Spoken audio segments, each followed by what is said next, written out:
শিবিরের টাকার উৎস কি? আপনি কি শিবিরকে টাকা দেন?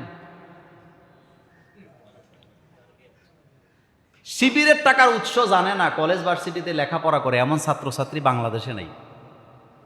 এটা আপনারা জানেন, শিবির করলেও জানেন, না করলেও। শিবির মূলত একটা ছাত্র সংগঠন। প্রত্যেক সদস্য তাদের মাসিক এয়ানত দেয়। ছাত্ররা টিউশনির টাকা বাপ মায় যেটা দেয় সেটা জমাইয়া একটা টাকা দেওয়াই লাগে, দেওয়া লাগে। এটা লুকাচুরি কিছু নেই। আমার ছেলেও শিবির করে, আমার ছেলে মাসে 300 টাকা করে দেয় তার সংগঠন। আমিও ছাত্র জীবনে দিছি, লুকায় চুরে কিছুই না। কারণ আমি হুজুর মানুষ, আমি কি কমিউনিজমের রাজনীতি করব? আমি তো ইসলামই চাবো। তা আমি ভালো কাজে দিছি, এক কথা শেষ। শিবিরের টাকার উৎস হলো তাদের কর্মীরা প্রতি মাসে এয়ানত দেয়, এটা বাধ্যতামূলক, এটা বাধ্যতামূলক। আমিও এককালীন তাদেরকে টাকা দিই। যেহেতু জানতে চাইছেন বলে দিলাম, সত্য বলার মধ্যে কিছুই নেই। আমিও বছরে বছরে তাদেরকে টাকা দিই, তাদের বিভিন্ন অনুষ্ঠানে আমি টাকা দিই। আমি না, এটা সবাই দেয়, আপনারাও দেন আমি জানি। দেয় না এরকম আওয়ামী লীগের হাজার হাজার লোকেরা শিবিরে টাকা দেয়। আমার কাছে লিস্ট চাইলে আমি আপনাকে 100 জন আওয়ামী লীগের নেতার নাম দিতে পারবো, 100 জন বিএনপির নেতার নাম দিতে পারবো যারা এই শিবিরকে টাকা দেয়। আমি আওয়ামী লীগের এমপিকে একসাথে শিবিরকে 1 লাখ টাকা দিতে দেখছি, আমি নিজে দেখছি। আপনি জানতে চাইলে আমার থেকে পরে জানিয়ে নিয়ে প্রমাণ সহ দিয়ে দিব।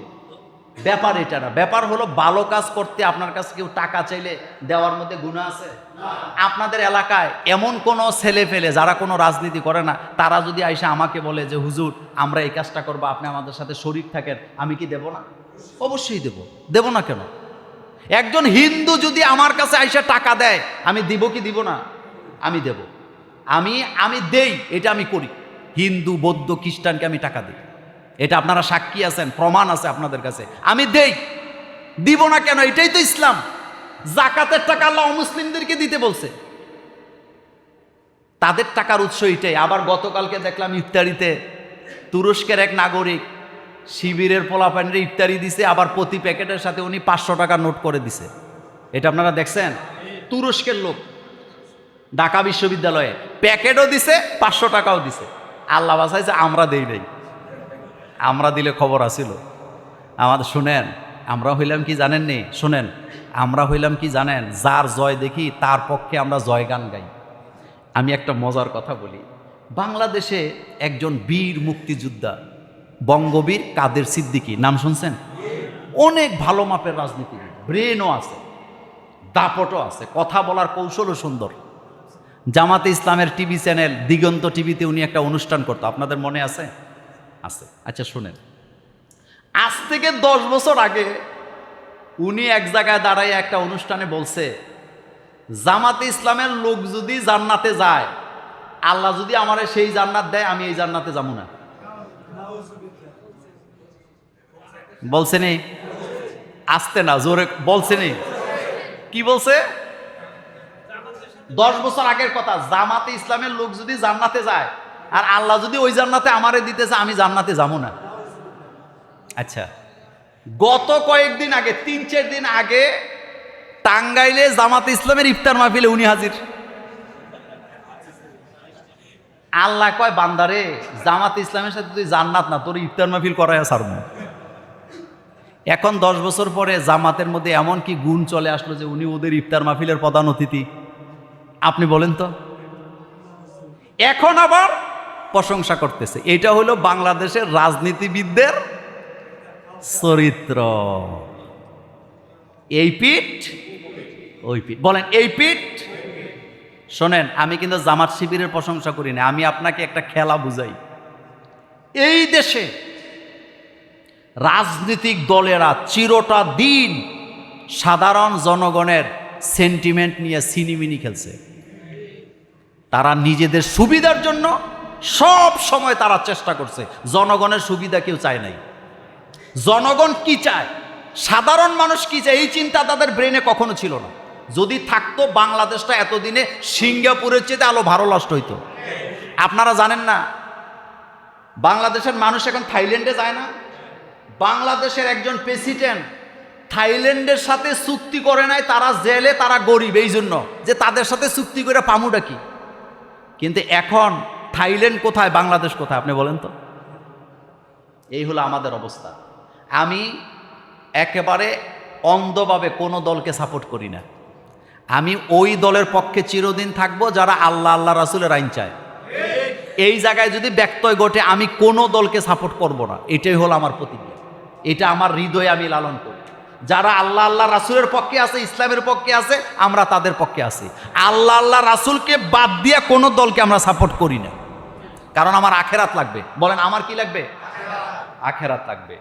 তো বলে দিলাম, বিপদে পড়ে হাওলাত না পেলে সুদে টাকা নেওয়া যাবে কিনা?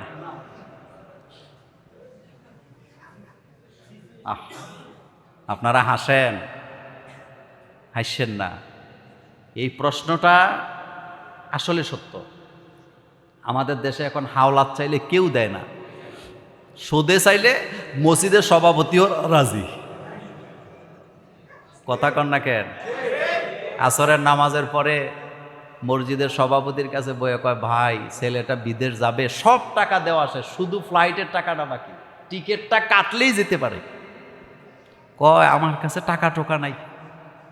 তোকে ভাই টাকা নাই, অসুবিধা নেই, একটা ব্যবস্থা করেন, যেমনি হোক, সুদে লাগলে সুদে হোক, যেমনি লাগে এমনি ব্যবস্থা করেন। কয় তাইলে ঠিক আছে, একটু দেখি, তোরে কালকে জানাবো। আলমারি খুললে টাকা গইনা দেখে মাশাল্লাহ ৬০-৭০ হাজার টাকা আছে। এবার কয় শোন, তোর কথা তো বলতে পারি না, আরেক জায়গা থেকে আইনা দিছি, তবে বেইমানি করিচ্ছা, আগে দিয়ে দিস। এরকমের সুদখুর বাংলাদেশে নাই। আচ্ছা, আমার একটা অভিজ্ঞতার কথা আপনাদেরকে শোনাই, শোনেন, একটা অভিজ্ঞতার কথা শোনাই। এক ছেলে বিদেশ গেছে সুদে টাকা নিয়া, মনোযোগ আছে? কি নিয়া? বিদেশ যাইয়া ওখান থেকে মাইর খেয়ে আইছে, টাকা কামাইতে পারে নাই। এখন বাংলাদেশে আইসে পরে টাকাওয়ালারা ধরছে।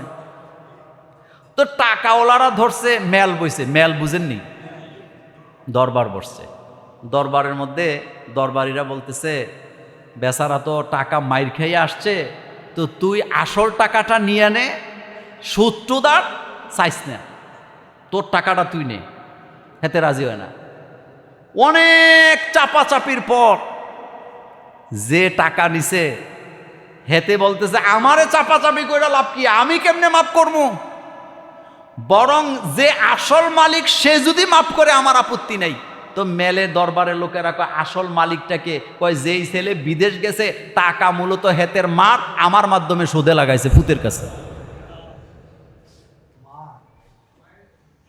কি বুঝছেন? বাংলাদেশের মানুষ বাটপাড়িতে পিএইচডি করা, এইটা করতে থিসিস লাগে না।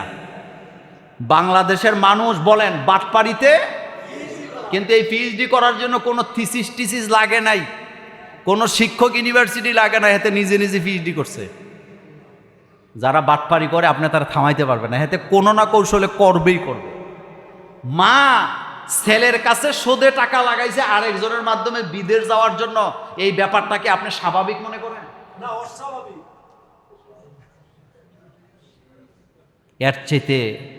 এর চেয়ে ভয়ঙ্কর কথা আর কিছু আছে? এই জাতিকে আল্লাহ হেফাজত করুক। এখন উত্তরটা দেয়, বিপদে পড়েও সুদে টাকা নেওয়া যাবে না। সুদ খুব খারাপ জিনিস। আপনি চেষ্টা করেন, কোনো না কোনোভাবে পাবেন। সহযোগিতা করবে কে? আল্লাহ পাক। কিন্তু আপনি সিদ্ধান্ত নেন, আমার সামনে যারা বসে আছেন বা যারা শুনছেন ক্যামেরার মাধ্যমে, সিদ্ধান্ত নেন মরে গেলেও সুদে টাকা নিব না। আল্লাহ আপনারে বাঁচাবে। ইমানটা, আপনি মরে যাবেন না বিদেশ, সমস্যা কি? ব্যবসা করবেন না, আপনি না খাইয়ে থাকবেন না, আল্লাহ খাওয়াবে।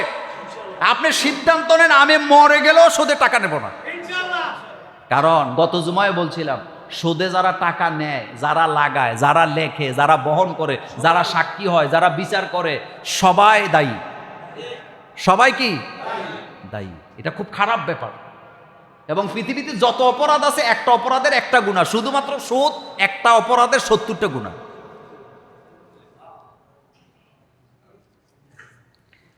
একটা প্রশ্ন আসছে, ঘোড়ার গোশত খাওয়া জায়েজ আছে কিনা? ঘোড়ার গোশত আপনারা খেতে চান? শোনেন, ঘোড়া ব্যবহার হয় যুদ্ধের জন্য। কিসের জন্য? কিসের জন্য? ব্রিটিশ সেনাবাহিনীতে এখনো ঘোড়া আছে। বিভিন্ন দেশের সুইজারল্যান্ড, নিউজিল্যান্ড, বিভিন্ন দেশে এখনো কি আছে, ঘোড়া যুদ্ধের জন্য ব্যবহার হয়। এই জন্য রাসূল সাল্লাল্লাহু আলাইহি ওয়াসাল্লাম বলছেন ঘোড়া খাবা না, ঘোড়া খাওয়া যাবে না, এটা মাকরু। কোন ওলামায়ে কেরাম বলেছেন এটা মাকরুহে তাহরিম, কারণ এটা যুদ্ধের জন্য ব্যবহার হয়। ঘোড়া, এক একটা ঘোড়া এক একটা জঙ্গি বিমানের চেয়ে আরও শক্তিশালী, এই জন্য ঘোড়া খাওয়া। আর বাঙালি তো শিয়ালের গোস্ত খেলায়। আপনি এই যে একটা শিয়াল ধরে নিয়ে আপনি যে কি বলে স্কেলের সামনে বসেন যে শিয়ালের গোস্ত 14 জনে ফতুয়া দিবে আর টাকা দিয়ে নিব আর কবে এটা খাইলে বলে বাতের রোগ ভালো হয়ে যায়। তো তোরে কইছে কেটা বাতের রোগ ভালো? কোনো ডাক্তার তোরে কইছে যে বাত ভালো হয়ে যায় গোস্ত খাইলে? পাগল কোথাকার। শিয়ালের মাংস খাওয়া হালাল না হারাম? আসতে কইছেন তো বাতের লেগে খাইলে হালাল। বাতের লেগে শিয়ালের গোস্তকে আপনারে কোন ডাক্তারে কইছে? পাগল। বাঙালি যা মনে চায় তাই নিজেরা বানায় ফেলে চিকিৎসা। শিয়ালের গোস্ত খাইলে বলে, শিয়ালের গোস্ত খাইলে তুমি শিয়ালের মতো তোমার অবস্থা হইব। তুমি দিনের বেলা গর্তে বাইরে হইতে না, তুমি হয়ে যাবে ডোমেস্টিক হাজবেন্ড। কারণ শিয়াল দিনের বেলা কই থাকে? কথা কর না কেন? শিয়াল দিনের বেলা কই থাকে? তো তুই খা, তুইও ঘরে থাকবি, তুই ডোমেস্টিক হাজবেন্ড হয়ে যাবি। বেটা পাগল। রমজান মাসে একটি সওয়াব করলে 70 গুণ বৃদ্ধি পায়, পাপ করলে কি 70 গুণ হবে? রমজান মাসে একটা সওয়াবে 70 গুণ, এটা ঠিক নয়, একটাতে 700 গুণ। কত? কত? 700। এটা সহি কথা। আর গুনাহ একটা করলে একটাই হবে, তো গুনাহ করার দরকার কি? গত জুমায় বলছিলাম আমাদের সিদ্ধান্ত হবে আমরা সওয়াব না করি কিন্তু গুনাহ করব না ইনশাআল্লাহ। বলেন আমাদের দ্বারা সওয়াব না হোক কিন্তু আমরা কি করব না ইনশাআল্লাহ।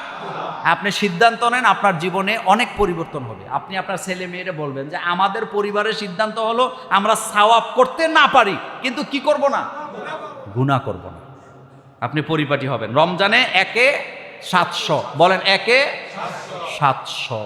সুবহানাল্লাহ, সুবহানাল্লাহ। আর রমজানে ওমরা করলে আপনি ফরজ হজের সওয়াব পাবেন। রাসূলুল্লাহর সাথে হজ করলে যেই সওয়াব আপনি সেই সওয়াব পাবেন রমজানে ওমরা করলে। এফডিআর লাইফ ইন্স্যুরেন্সে জমা টাকা কি যাকাত দিতে হবে? হ্যাঁ দিতে হবে।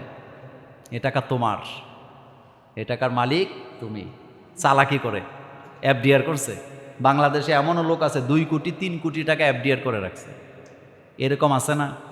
আমি শোনেন, একবার এক ব্যাংকে বসে আছি, নামটাম বলবো না, রাজনৈতিক দলের বড় নেতা, দিনের বেলা চাদর গায়ে দিয়ে ঘুরে। তা আমি ওনার পাশে বসা, উনি আমার হাত ধরে আছে, মানে কথা বলতেছে, এমনি খুব ভালোবাসে। তো ওনার একটা এফডিআর এর পেপারস আসছে। আমি এটা মনে করছি অল্প স্বল্প টাকা, কিন্তু সংখ্যাটা কোটির উপরে। কথা কি বুঝেন? কুমিল্লার ঘটনাই। তা আমি হাসি দিয়ে বললাম ভাই এটা কি লাখ না কোটি? হাসি দেয়া কয় মোল্লা ভাই ঠিক এই। তা আমি কইছি বলেন না, কয় এটা কোটি। তো ম্যানেজার হাসি দেয়া কয় মোল্লা ভাই এরকমের আরো 10-12টা ওনার আছে। বলেন তো আপনার কি মনে হয় রমজানের মাস, বলেন তো এই টাকাগুলা কি আপনার কাছে মনে হয় হালাল টাকা? একটা মানুষ হালাল কামাই করলে কয় কোটি টাকা কামাই করতে পারবেন? কয় কোটি পারবেন?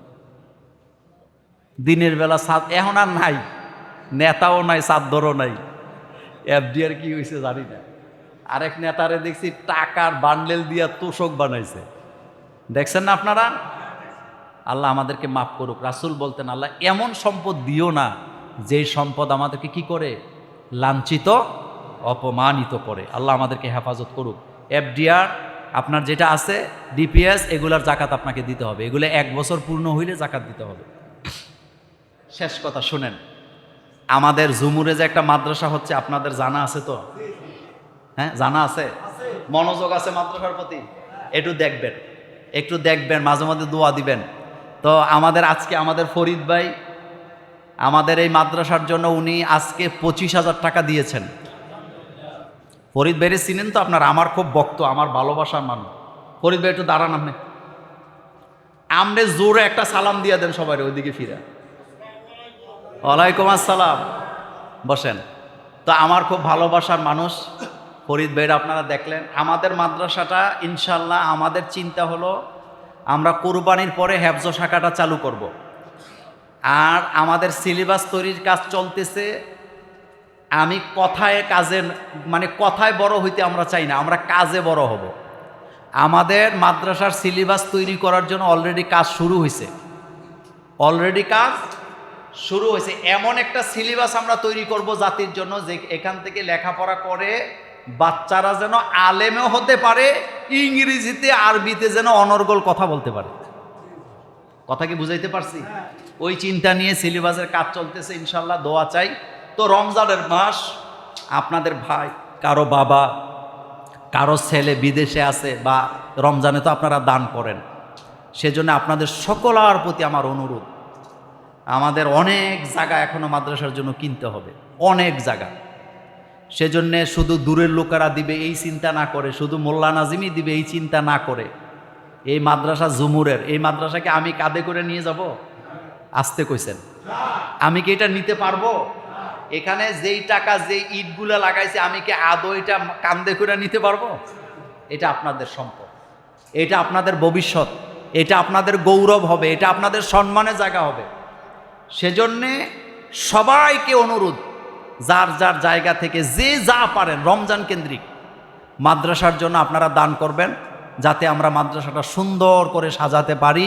এবং আমাদের কালাম ভাইয়ের কাছে রিসিট আছে, মাদ্রাসা যারা দান করবেন অবশ্যই আপনি রিসিট এর মাধ্যমে দান করবেন, কারণ এগুলো আমাদের সফটওয়্যারের কাজ চলতেছে। আপনি যদি 100 টাকা দিয়ে থাকেন, এটাও আমাদের মাদ্রাসার লিস্টে আজীবন আপনার নাম থাকবে। আমি অলরেডি সফটওয়্যারের কাজও ধরছি, এমন একটা সফটওয়্যার থাকবে মাদ্রাসার প্রতিদিনের আয় ব্যয় এটা অটোমেটিকলি ঢুকবে, এবং আপনি 100 টাকা দিছেন, আপনি ঘরে বসে মোবাইলের মাধ্যমে দেখতে পারবেন আপনার টাকাটা সেখানে জমা হয়েছে কিনা। এই রকমের সিস্টেম হবে ইনশাল্লাহ, সবার জন্য উন্মুক্ত। তো আপনাদের প্রতি অনুরোধ থাকবে, আপনারা মাদ্রাসার কাজের জন্য সকলে দান করবেন, এগিয়ে আসবেন। রমজানের মাস, এই জন্য একটু লম্বা সময় আলোচনা করলাম। আল্লাহ পাক আমাদের সকলকে কবুল করুক। আসসালামু আলাইকুম ওয়া রাহমাতুল্লাহি ওয়া বারাকাতুহু।